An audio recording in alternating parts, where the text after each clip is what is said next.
While all material in our world is built from atoms, different arrangements of and interactions with and between atoms in different materials can lead to very different electrical properties.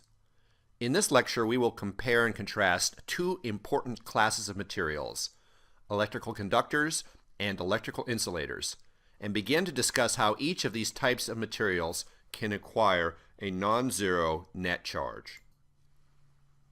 Insulators and conductors differ greatly in the way charges that make up these materials move in response to external electric fields applied to these materials. As a concrete case, consider the power adapter shown here, which is likely quite similar to the one you use to power or charge the device you are now using to watch this lecture.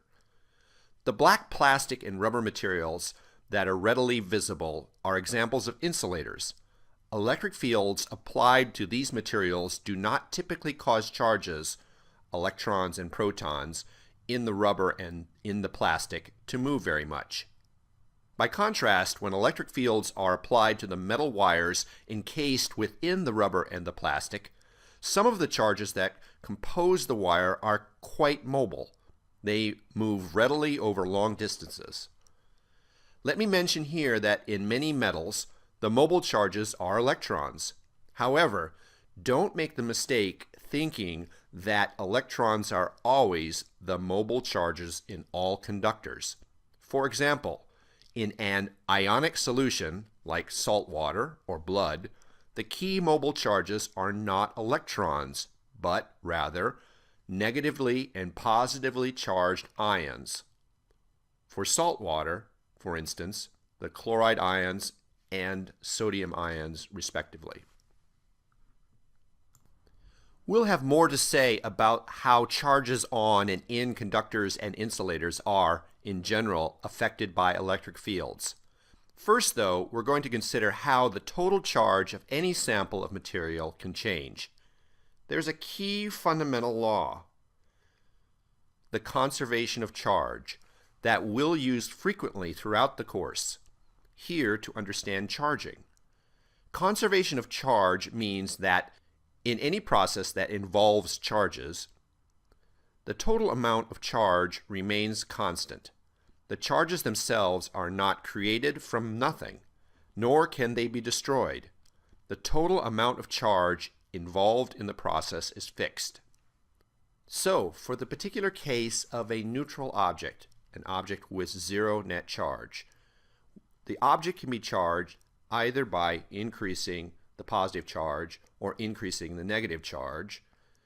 Conservation of charge means there must be transfer of charge, not creation or destruction of charge, in order to change the total charge of an object from zero to non-zero. Charging by making or breaking physical contact with the object is one general way to transfer charges in order to change the charge on an object. Let's consider how this can happen for a specific case that involves invisible tape. Think about two pieces of invisible tape that are stuck together as shown in this picture. Let's assume the combined tapes start out with zero net charge.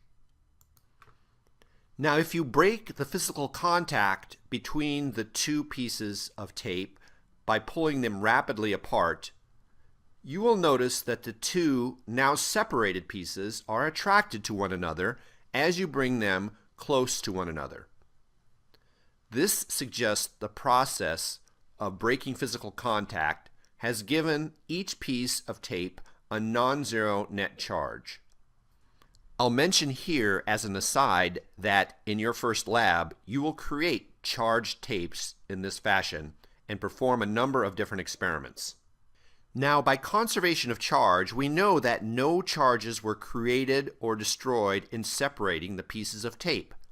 Each piece is charged because charges transferred between the two pieces when they were pulled apart. Additionally, the total charge of both pieces taken together remains the same as before, during, and after being pulled apart. So in this case, that means the total charge of the two pieces taken together is 0. Moreover, this also means that after separation, each piece has a non-zero net charge of the same magnitude with the sign of the net charge on one piece that is opposite of the sign of the net charge on the other piece. Now, the spatial locations for the charges transferred between the tapes remains pretty much fixed after the tapes are pulled apart. That is, the charges on a given, now isolated piece of tape can't readily move around to different locations on that piece of tape.